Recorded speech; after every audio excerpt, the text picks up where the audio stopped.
লা রাইবা ফীহ,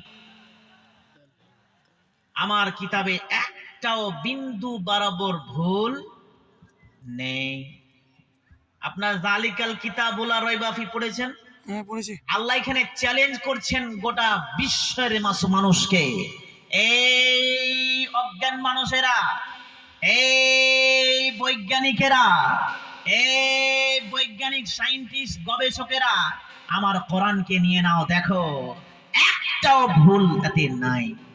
এই যে জালিকাল কিতাবুলা রাইবা ফি যে আয়াতটি আল্লাহ নাজিল করেছেন, এই আয়াতটি নাজিল করার পরে কিছু আমেরিকার মানুষ আছে ভাই, এদের পেটে আর হজম হলো না।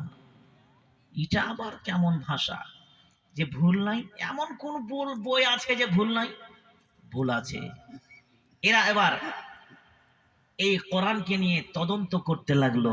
ভাই বিরক্ত হচ্ছেন? না, শুনেন, আমার শরীর খারাপ, তার জন্য কেটে কেটে কথা বলছি। পবিত্র কোরআনে মহান আল্লাহ আমেরিকার মানুষকে চ্যালেঞ্জ করলেন, এই আমেরিকার মানুষেরা নাও, তুলে নাও, একটাও ভুল দেখাতে পারবে না। তখন আমেরিকার মানুষের পেটে আর হজম হলো না কথাটা। তখন তারা কি বলল?